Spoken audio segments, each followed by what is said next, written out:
আসসালামু আলাইকুম। আশা করি সকলে ভালো আছেন। তো এই পর্বে আমরা মেকানিক্স চ্যাপ্টার 1 এর থিওরাম 3, এটা হচ্ছে আপনার সায়েন্স ভিউ পাবলিকেশনস বুকের থিওরাম 3। এই থিওরাম 3 তে আমাদের আসলে যেটা করতে হবে, প্রথম কথা হচ্ছে প্রশ্ন বুঝতে হবে। মেকানিক্সের অঙ্কের অ্যান্সার সহজ, প্রশ্ন কঠিন।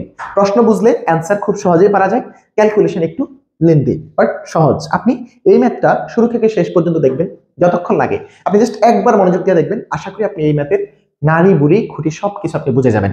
সো আপনি এখানে একটু প্রশ্ন করেন, বলছে একটি বস্তুকণা এ বিন্দুতে স্থির অবস্থা হতে ও এ সরল রেখা বরাবর যাত্রা শুরু করে। তাহলে এই যে এই এ বিন্দুতে সে স্থির, তাহলে এখান থেকে আমরা কি ইনফরমেশন পেলাম?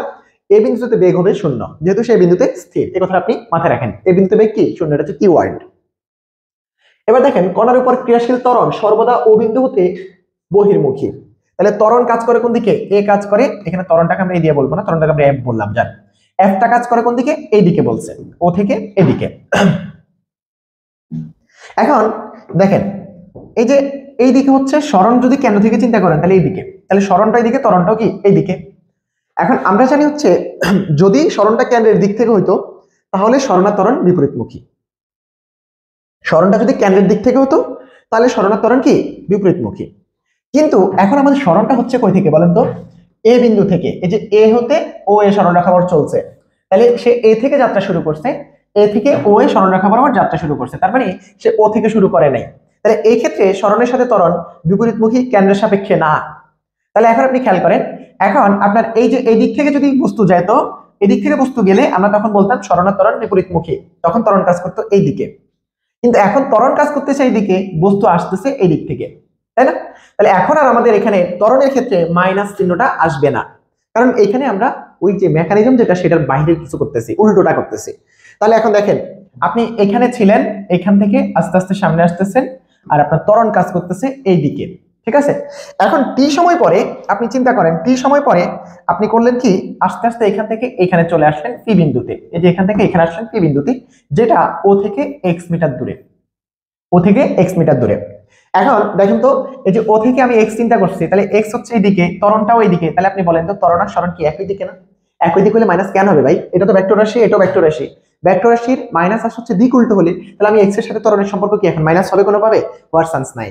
সো আপনি বলতে পারেন এক্স আর এফ একই দিকে, দ্যাটস ওয়াই এখানে ত্বরণের সামনে কি মাইনাস আসবে না। তো এই যে মাইনাস আসবে আসবে না, এই ব্যাপারটা কি আপনি ক্লিয়ার হয়েছেন না? তো যদি ক্লিয়ার না হন আপনি আমাকে অবশ্যই মেসেজ করবেন, অবশ্যই আপনি এই ভিডিওর কমেন্টে গিয়ে কমেন্ট করবেন। যদি আপনি অ্যাপসে দেখে থাকেন তাহলে আপনি মেসেজ দিবেন, আর যদি আপনি ইউটিউবে দেখে থাকেন তাহলে আপনি আমাকে ইউটিউবে কমেন্ট করবেন, অথবা আমার হোয়াটসঅ্যাপ নাম্বারে ফোন করবেন সরাসরি। আপনি ব্যাপারটা ক্লিয়ার কিনা? এখন দেখেন সরণটা এইদিকে, ত্বরণটা এইদিকে, তাহলে এরা একই দিকে, দ্যাটস ওয়াই দুজনেই প্লাস। সরণটাও ভেক্টর রাশি, ত্বরণটাও ভেক্টর রাশি, দুজনেই কি প্লাস। আর এই দিক থেকে এবার আপনি খেয়াল করেন, টোটাল আমি ও থেকে এই এটাকে ধরলাম এ, টোটাল দূরত্ব এ। তাহলে এখন টি সময় পরে আসলো কোথায়? পিতে। টি সময় পরে কোথায়? পিতে। তাহলে আপনি এই কথাগুলো লিখেন, মনে করি এ বিন্দুতে স্থির অবস্থা হতে যাত্রা শুরু করে ও এ বরাবর টি সময় পরে পি বিন্দুতে আসে, এবং পি বিন্দুটি ও থেকে এক্স মিটার দূরে। So O P equals to X. এই কথাগুলো আপনি লিখবেন। এখন প্রশ্ন মতে আমাদের বলছে কি, ত্বরণ সর্বদা ও বিন্দু হতে বহির্মুখী, এই কথাগুলো আমরা বুঝছি, এবং ও বিন্দু হতে কণার দূরত্বের সাথে সমানুপাতিক। এই যে দেখেন কণার দূরত্ব হতে কোন বিন্দু থেকে বলছে? ও বিন্দু থেকে বলছে। এখন ও বিন্দু থেকে দূরত্ব ধরছি কি এক্স, একই দিকে এক্স একই দিকে এফ। সো আপনি এখানে বলতেই পারেন এফ সমানুপাতিক এক্স। এখন এই এফ এর অন্তরক সমীকরণ কি ভাই? এফ এর অন্তরক সমীকরণ নিশ্চয়ই আপনারা জানেন। আপনারা এক্স হচ্ছে সরণ, তাকে যদি আপনি সময়ের সাপেক্ষে অন্তরীকরণ করেন এটা হচ্ছে বেগ, আর এই বেগকে যখন সময়ের সাপেক্ষে অন্তরীকরণ করবেন তখন এটাকে বলবেন হচ্ছে ত্বরণ এফ। সো আপনি এখানে এফ ইকুয়ালস টু পান হচ্ছে, এই বি এর জায়গায় ডিএক্স বাই ডিটি বসালে কি হয়? D by dt dx by dt. এটাকে আপনি লিখতে পারেন যে d square x by dt square. এটা হচ্ছে আপনার এফ এর মান। সো আপনি এখান থেকে লিখতে পারেন বা d square x by dt square সমানুপাতিক এক্স। আশা করি এটুকু বুঝে গেছেন। এখন ভাই আপনাদেরকে এতক্ষণ যা বুঝালাম, এবার আপনি যখন সমানুপাতিক চিহ্ন উঠাবেন তখন কি আপনার মাইনাস দিতে হবে? অবশ্যই হবে না, কারণ সরণটা যেদিকে ত্বরণটাও একই দিকে, ভেক্টর রাশি একই দিকে যদি হয় তাহলে কিন্তু মাইনাস হয় না। দুজন বিপরীত দিক হলে একটা সামনে মাইনাস দিতে হয়, যে কোনো একটা। আপনি চাইলে এই পাশে দিতে পারবেন, ওই পাশে দিতে পারবেন। সো এই কথাগুলো একবারে ছোটকালের বাচ্চাকালের কথাবার্তা।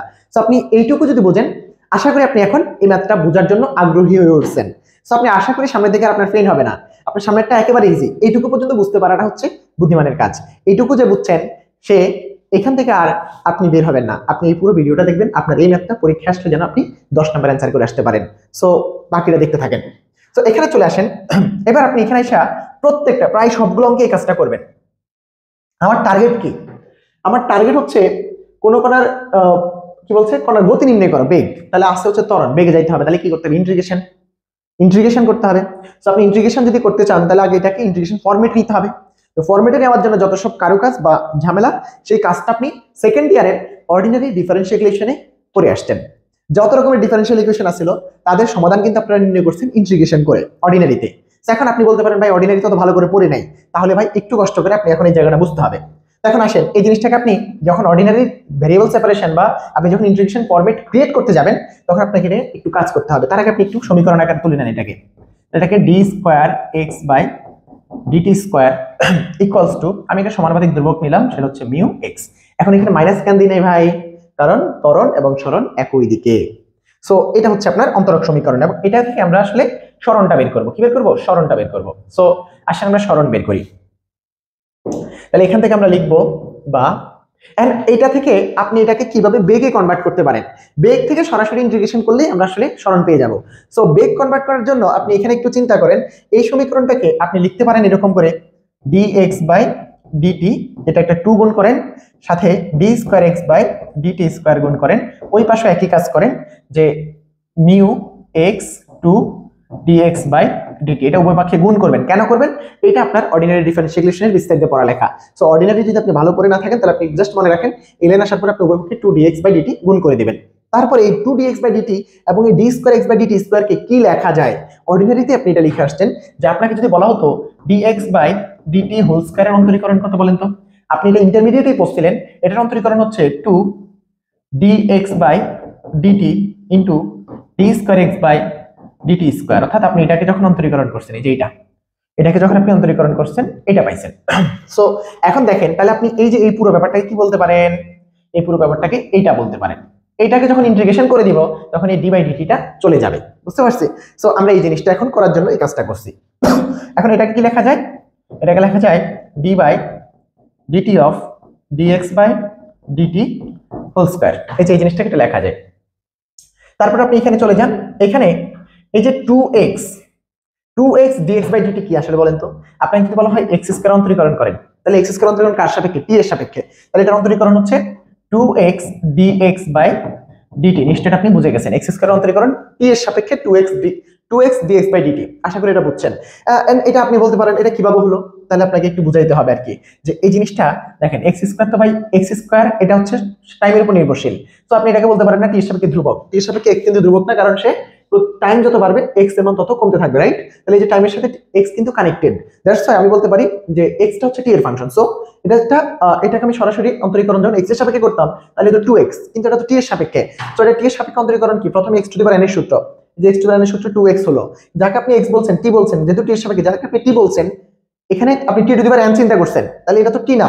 যাকে আপনি t বলছেন সে যদি t না হয় তাহলে তার আবার অন্তরীকরণ, চেইন রুল ইন্টারমিডিয়েটে পড়ে আসছেন। সো তার আবার অন্তরীকরণ x t এর সাপেক্ষে হয়ে গেল। সো এটা আপনি বুঝছেন। তাহলে এখানে দেখেন এই 2x dx বাই dt, এই যে এটা কি? এটাকে লেখা যায় হচ্ছে d by dt of x square. এটা হচ্ছে এটা আপনি করলে 2x dx বাই dt পাবেন, ঠিক আছে?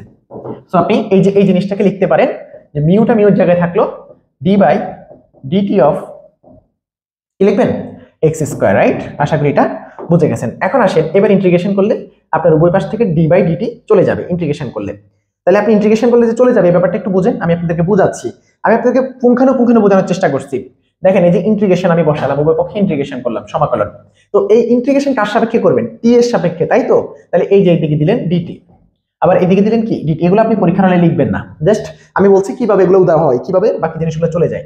এখন আপনাকে একটু বুঝতে হবে এই যে ইন্টিগ্রেশন আর d পরস্পর উল্টো, তাহলে ডিফারেন্সিয়েশন ইন্টিগ্রেশন এরা কাটে বাদ, একটা এটা যা কাজ করে এটার উল্টো কাজটা করে। সো এরা আসলে কোনো রকমের চেঞ্জ করে না। এখন এটা যে উল্টো কাজ করে আপনি কিভাবে বুঝবেন? দেখেন d x স্কয়ার বাই, আচ্ছা dx স্কয়ার বাই আমি দিলাম dx, হ্যাঁ? তাহলে এখন আপনি এটার ইন্টিগ্রেশন, এটা অন্তরীকরণ করলে পাবেন কি 2x, রাইট?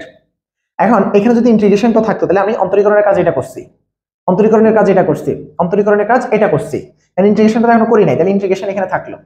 এখন দেখেন এবার 2x কে আপনি আবার ইন্টিগ্রেশন করেন, 2টা বাইরে থাকলো x dx, তাহলে x dx এর ইন্টিগ্রেশন কি 2 × x²/2, তাহলে এই 2 কাটে x² থাকলো। তার মানে এই যে ইন্টিগ্রেশন আর d কাটে আর dx dx ও কাটে, আমরা এইভাবে চিন্তা করতে পারি। সো এদেরকে আপনারা উদাও করে দেন। তাহলে এখান থেকে আপনি দেখেন, এখান থেকে আপনি দেখবেন এই যে এই d আর এই d আর ইন্টিগ্রেশন কাটা আর dt dt কাটে, একইভাবে এই ইন্টিগ্রেশন d কাটে dt dt কাটে। এগুলো আপনি পরের লাইনে আপনি জাস্ট লিখবেন এইটা আর এইটা, সাদাগুলা, হ্যাঁ লালগুলা লেখার দরকার নেই। আর পরের লাইনে এসে আপনি ইন্টিগ্রেশন যে করছেন এখানে লিখে দিবেন যে dx/dt whole square equals to mu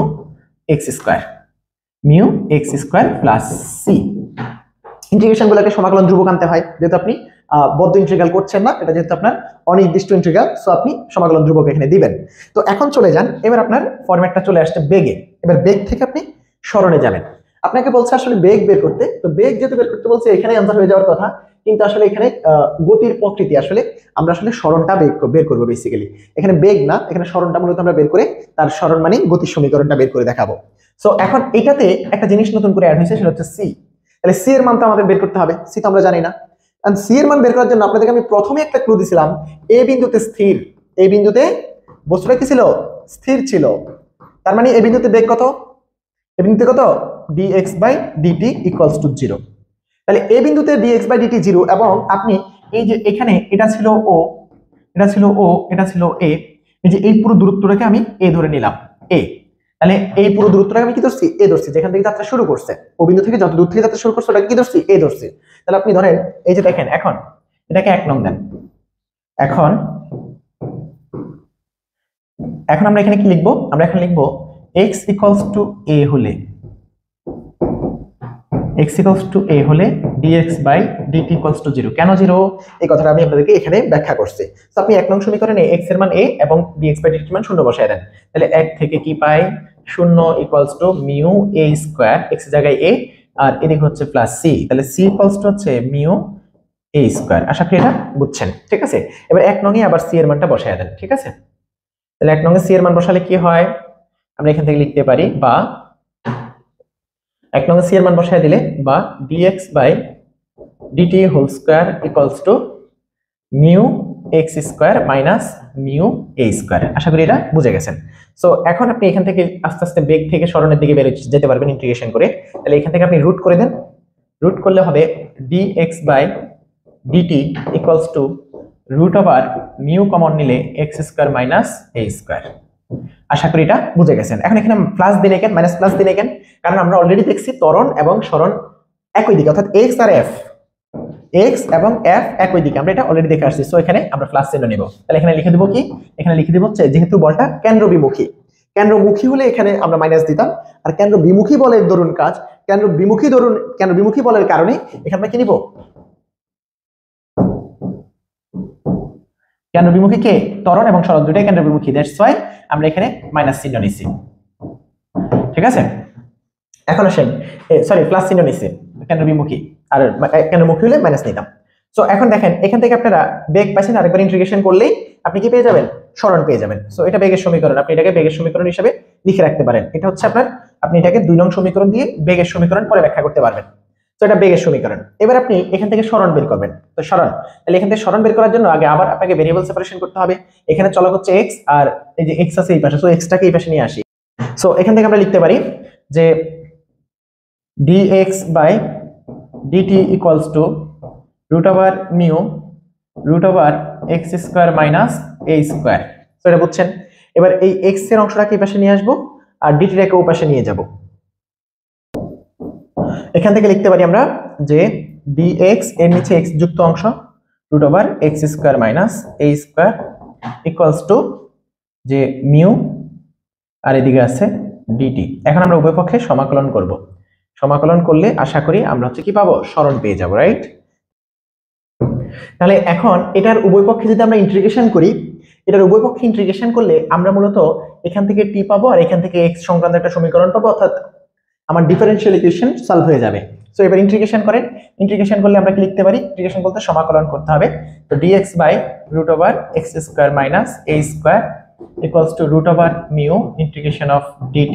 এখন এটা ইন্টিগ্রেশন করলে হাইপারবোলিক কজ ইনভার্স, তো এটাকে লেখা যায় cos hyperbolic inverse x by a, এটা হচ্ছে সূত্র ইন্টিগ্রেশনের ফর্মুলা, প্লাস c প্রাইম, আমরা যেটা আগে c ইউজ করছি এবার দিছি c প্রাইম, আর এখানে হচ্ছে রুট ওভার মিউ, আর এদিকে হচ্ছে t। কেন t? ওই যে সূত্রটা x to the power n dx, সূত্রটা আপনারা জানেন, ওই পাশে লেখা আছে নিশ্চয়ই, সূত্রটা আপনারা ইন্টারমিডিয়েটে শিখে আসছেন। সো এই সূত্রটা এখানে অ্যাপ্লাই করছি। এখানে আমার ছিল হচ্ছে কত ছিল, এখানে ছিল হচ্ছে t টু দি পাওয়ার 0, তাহলে ওই যে t to the power n এর মান 0 বসান, এটা আসে। হ্যাঁ, তো এটা হচ্ছে আমাদের অ্যানসার। তো এখন এখানে আসেন, এই যে এই সমীকরণে c প্রাইম আছে, c প্রাইমের মানটা আমরা বের করব। এটা 3 নং, আগে 2 নং পর্যন্ত আসছে বেগ সমীকরণ। সো এই 3 নং এর মধ্যে আমরা দেখেন, আমরা 3 নং থেকে c প্রাইমের মান বের করার জন্য কি কাজ করব? c প্রাইমের মান বের করার জন্য আমরা x এর মান বসাবো, t এর মান বসাবো।